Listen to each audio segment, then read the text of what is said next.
All right, young historians, this is an overview of the last major decision you have to make for your National History Day project this year, and that is the project category. A lot of you have already talked about what kind of project you want to do, but I do want you to watch and listen so that you can get some more insight into the ins and outs of all of these projects. Each one has benefits, each one has challenges, and we want to make sure that the project is right for you and your topic, and especially if you're in a partnership with all of your partners too. So, no matter what, all projects have to have a thesis. We've been working on those thesis statements, and so far I think Doc and I like a lot of the thesis statements that we've seen. You have to have detailed research supporting that thesis. It doesn't matter what kind of project, the research right now should be the same. You have to have primary sources as part of your research in supporting your thesis. That's essential. Every project has to have a complete annotated bibliography divided into primary and secondary sources. That's something you can always be working on, is filling in those annotations. And every project, except for anybody who writes an individual paper, has to have a process paper. We're going to talk more about that when we get back from winter break. It's easy, and it's something that you can do actually rather quickly, but something you have to do. All of your projects must be original. They have to be your work, obviously. And then finally, all of your projects are assessed based on the NHD rubrics. Those are available online. Doc and I did not make the rubrics. I'll be perfectly honest with you. There's a couple aspects of the rubrics that I'm not the biggest fan of, but we use those rubrics because that is what is used in the competition. And this is not about a grade. This is about the historical research and developing skills and things like that. But it's about doing well in a competition. That's kind of the end goal, right? So, you have 5 choices. You have an exhibit, a documentary, a performance, a website, and a paper. Individuals can do all 5 of those choices. Groups can only do 4. You cannot write a group paper. Not my rules, it's NHD rules, but it would be my rule as well. We're going to go through them one at a time. I'll show you the pros and cons of each and also give you a description of exactly what goes into each project. We're going to start with the exhibit. Please don't call these poster boards. Please don't call them displays. You have to think of them as museum exhibits. If you think about it in a museum exhibit, maybe you just visited in a museum like Kenosha, because hopefully you're on the bus listening to this. So think about the museum exhibits. What they have there is they have text, they have information, but they also have artifacts, they have documents, they have primary sources, they have secondary sources, they have, in some cases, media, could be audio, could be visual. So that's what sets these exhibits apart from your typical trifold or poster board. According to NHD, you can read it here, but an exhibit is a visual representation of a topic and its significance in history, much like a small museum exhibit. Labels and captions should be used creatively with visual images and objects to enhance the message of the exhibit. Your exhibit is allowed 500 original words, including titles. Basically, if you wrote it and it came out of your brain and it's not a quote from something, that is your word. Those are your words. There are specifics that you have to dig into that we'll talk about if you choose the exhibit. The size limit is 72 inches tall, so that's a little taller than Taft. 40 inches wide, that's a little wider than Taft. Maybe not President Taft, but me. And then 30 inches deep. So 6 feet tall, 3 feet 4 inches wide, and 30 inches, a little under 3 feet deep. You can have multimedia on it, but that multimedia has to be a total of 3 minutes or less. That includes audio and video. You can't put text on video in order to get around the word limit either. And also, you get all the materials for the exhibit. I don't buy any poster boards or anything like that because the exhibit's going to be totally up to you. Here's some examples of exhibits that you can see. You can see these are some ones that have been at past Wisconsin Historical Society or Wisconsin NHD projects. You can see the one on the right is actually not a trifold. It's a bus seat about Rosa Parks. You can see some exhibits have 4 sides, and so there are rules about 4 sides in revolving exhibits that you might want to take a look at. That exhibit on the right, well, it included a potty because it was about the potty. And yes, there have been exhibits about French fries. In fact, this was a few years ago. 2 exhibits were about French fries. You just need to get some inspiration by Googling NHD exhibits. And you can see that there are a gabillion NHD exhibits that are online. I'm not talking about these being first place or second place or anything like that, but you can just see different ideas about what these exhibits look like, okay? Why would you do an exhibit? Simple, your topic's visual. Also, maybe you're creative with visual spatial presentations. You're an artsy craftsy kind of person. And also your partners want to do an exhibit as well. If your topic is very visual, if you can get a lot of images and maybe artifacts to support it, and those artifacts can be real or fake, an exhibit might be good for you. Why not do an exhibit? If your topic's not visual, if you're not creative with visual spatial presentations, and big time, if you're going to struggle trying to get it into the 500-word limit. That is a challenge, okay? Some notes on exhibits. You have to have subtitles that are necessary to organize your exhibit. In our case, those subtitles are almost always your buckets. Your subtitles could be the actual name of it, like legacy or cause or context, or it could be a creative title for that. You only use media if it helps support your thesis. You don't put anything on any of your projects, let alone an exhibit, if it doesn't help support your thesis. When you plan out your exhibit, and the first time you show it to Doc and I and we give you feedback, we don't want to step or drop a glue on it. You do not want to glue and then rip it apart. You want to sort of organize it first and glue it last. And then finally, the last message I would give you is exhibits are easy to do, but they're easy to do poorly. So I'm not trying to talk anybody out of doing an exhibit. I just want you to know what goes into it. Next, we have a documentary. Documentaries like this one. This was our national champion from a student about 8 years ago, Lexi Vanden Heuvel. You can see that it's got 16,000 views on YouTube. I don't know why anybody would give it a thumbs down. But a documentary is sort of like a History Channel documentary. It uses images such as film, video, or photographs, and audio such as music, excerpts from tapes, and voiceovers to present a topic. You can tell how old this description is because it mentions tapes. Your documentaries are 10 minutes maximum. You do not need footnotes for a script. There is no word limit, so if you have a lot of things that you want to say of your own words, a documentary might be good. They usually, they ask you to put in some short credits at the end of the documentary, which I will show you how to do. And there are tons of examples online. All you need to do is Google NHD documentary, like this. And you can see that there are tons of example documentaries online. You can just keep going and going and going. In fact, if you see something historical and on YouTube and it's almost exactly 10 minutes, chances are it's an NHD documentary.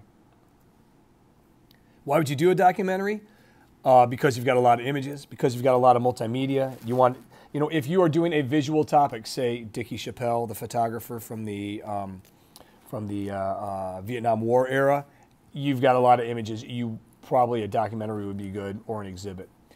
You enjoy using video editing. You can do it in iMovie. It's been very successful in iMovie. I know some people are probably going to use Final Cut Pro. Some people might use Pinnacle, I hear. You can use WeVideo, which is online. But if you're good at that, that's pretty good. You can do a documentary. If you think you can fill a good portion of 10 minutes of video, because you want it to be 10, you don't want it to be a 4 or 6 minute documentary. You want it to be longer than that. And also, you can be creative with your documentary. Why not to do a documentary? If you have no images or multimedia, if you don't like video editing, and realize that documentaries are very time consuming, especially if you're doing them in a group. So just kind of keep that in mind. Some notes about documentaries. You always write your script first, no matter what. You don't open up iMovie and start putting pictures in until you have a script that is good and that you've read through a few times. I'll tell you that news headlines make great images. We've got those great historical primary source newspapers. Not only does it convey information and content, but also it looks cool. Interviews can be included, but not. But you don't want a very long interview. And you have to cite every one of your images in a different bibliography. And that's why documentaries sometimes get laborious, because you'll do like Google image searches and pick out this image and this image and this image. They all have to be cited. So it's better to cite them from one resource or two resources, like an archive if you can get it. Also realize that a documentary is not a performance. You are not in front of camera. You are behind the camera. So you're not performing necessarily. You're narrating over images and video and documents and things like that. Our third category is a performance. Performances can be done individually, like a soliloquy, one-person act, or in a group. And we don't have any groups of 4 this year, but we could do a group up to 4. According to NHD, it is a dramatic portrayal of a topic and its significance in history. It should be original and creative, not simply an oral report or a recitation of facts. Performances are 10 minutes maximum. That's from first word to last word. You also get 5 minutes to set up and 5 minutes to take down. You do not need any footnotes for your script. In fact, you don't need to cite any specific sources or have any footnotes at all. You don't even have to list credits. You just have to have your annotated bibliography. You got to do all the costumes, the multimedia if you use it, if you want music or if you want video in the background or something like that. All the performances, all the stage, all the blocking, all the props, whatever, that's all on you. And for competition, it must be memorized. Has to be memorized. Can't go just from the script. You've got to be, as they say in the theater business, off book. Why would you perform? Because your topic's dramatic, because you can set up a great scene or scenes, and because you like it. If you like to perform, enjoy performing in front of others, then this one is for you. Why would you not do it? Well, the opposite. You've got no drama with your topic. You can't set up a great scene or stage a great scene, and if you don't like performing in front of others. And if you're doing this as a partnership, it's important that you both want to perform. I have had students who are great performers, and they chose this because they were great performers, and they did awesome. I've also had a couple students who chose to do a performance because they weren't great performers, and they wanted to develop that as a skill. And those kids did great as well. I can recall 2 of them who made it to the state finals. A couple of notes about performance. Again, you write your script first. It does have to be memorized. You need to incorporate primary source quotes into your performance. A couple performance notes. You need to write your script first, and that script will have to be memorized. The cool thing is, though, that judges don't have the script in front of them. So if you forget something and you can ad-lib and make it sound good, you're all right. You should incorporate primary source quotes so that those are part of your performance. And props and costumes are important, but it's not nearly as much as the content. We've had kids go to nationals with little more than their simple costume, no props or anything like that. The content is really, really, really important. And sometimes, especially on a performance, I would almost say that less is more.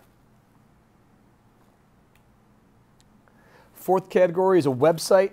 These are traditional informative websites, an interactive hypertext and multimedia-based site of information and images that relates the importance of historical research. It's kind of like a hybrid of a paper and a museum exhibit, but it's digital.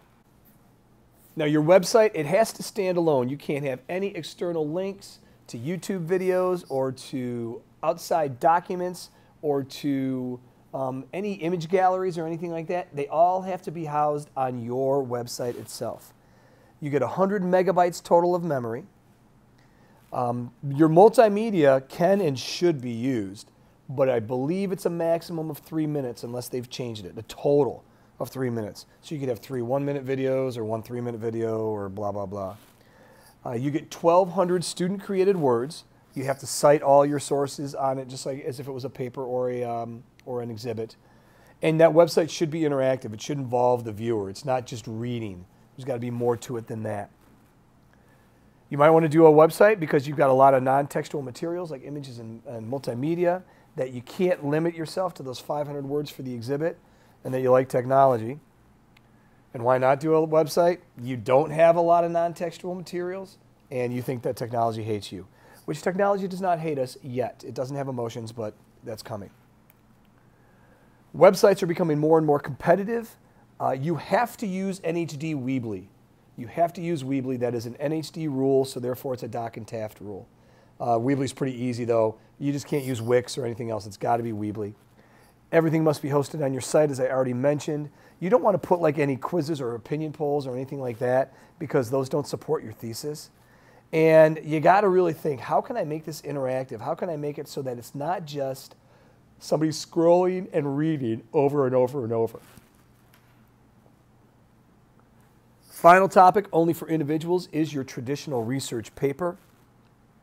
That traditional research paper is, you could also write a historically based creative paper, but in general, this is your finger to the keyboard, identifying a thesis, and then supporting it with evidence on paper. You get 1,500 to 2,500 words. I think it's about, usually averages around 7 to 8 pages. You have to cite in MLA format, which is very, very important, and Doc and I will help you with that individually. And you do not need any images unless they are absolutely necessary. If I was doing a paper on Harriet Tubman, I wouldn't put in a picture on Harriet Tubman because it doesn't help support my thesis. If you like to write, and if you can explain your topic without any images or multimedia, paper's good for you. If you don't like to write and you need multimedia and images, don't do a paper. In a paper, you've got a footnote, footnote, footnote, more footnotes than less. You need to proofread, proofread, proofread, and have others read it as well. And then again, images and diagrams should only be used if they support your thesis.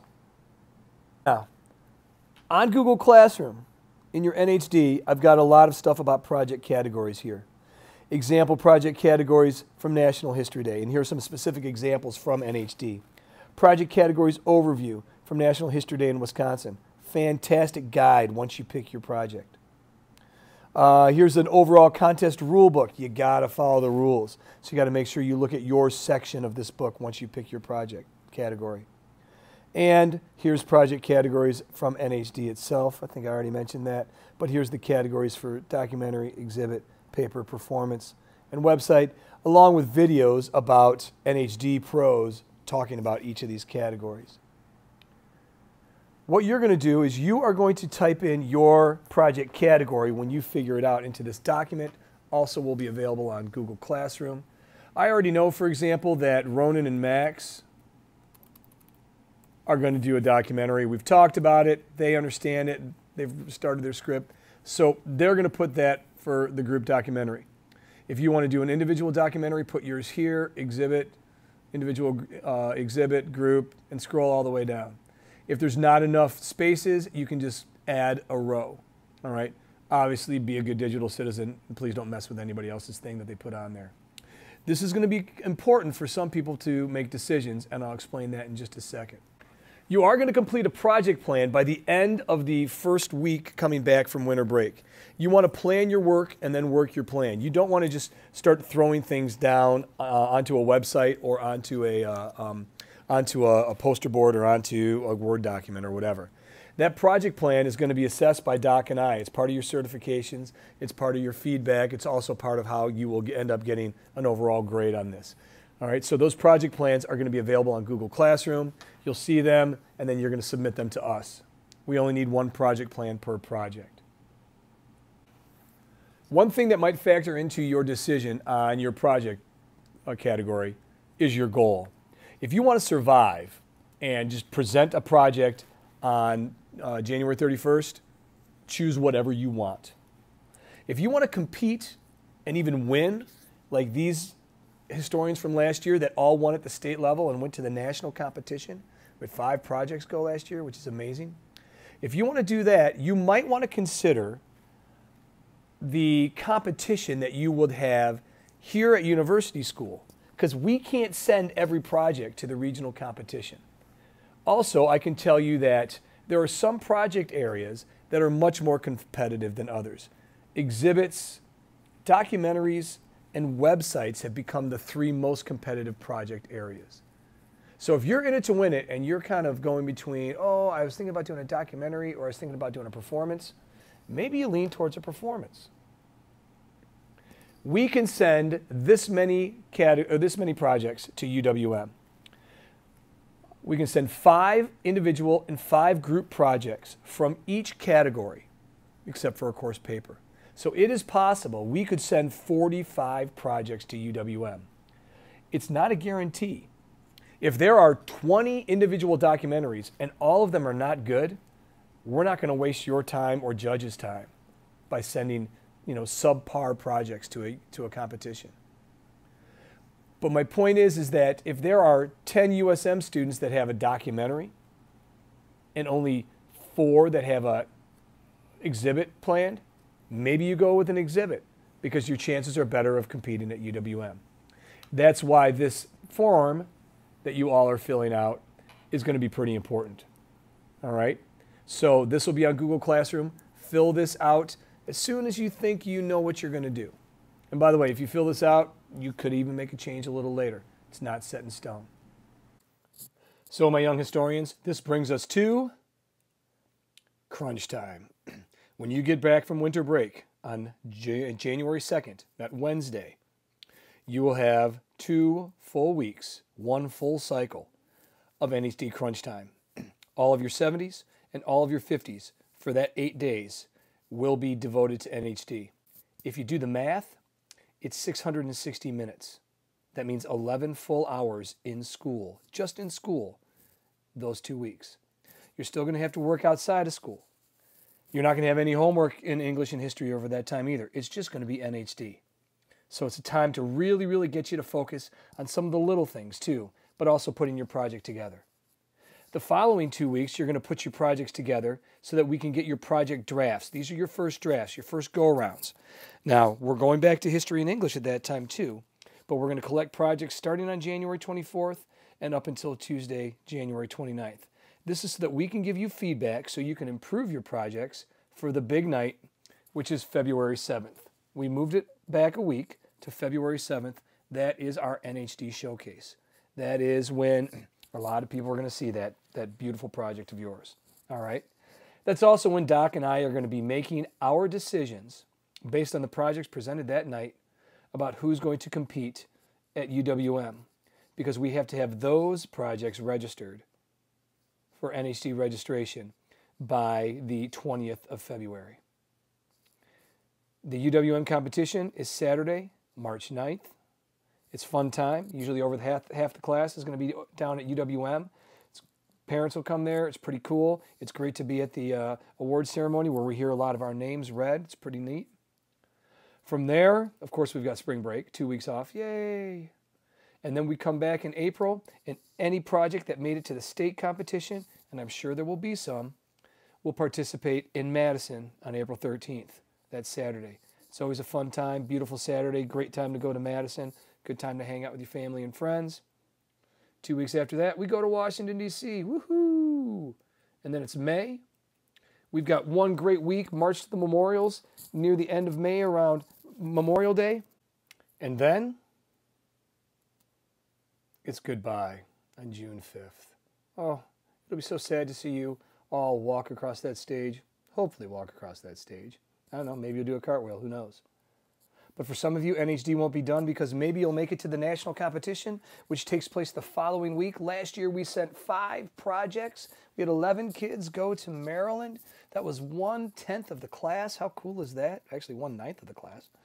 So NHD might not be over until June, hopefully for some of you, if you are in it to win it. However, no matter what you are in for, survive, compete, win the whole thing, we think you can do it. There's a lot of work that needs to be done between now and the showcase in February.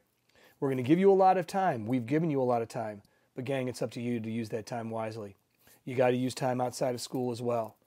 All right, do you need to work on NHD over the winter break? That's all up to you. Nothing's assigned, nothing's expected. All right, it all depends on where you are and what your end game is. Okay, so hopefully this helps you out, sort of getting an idea about what project category you want to select, and also gives you a little overview of where we are right now and where we're going. Sound great? All right. If you have any questions, let Doc and I know. Remember, we're here for you, and yes, you can do it.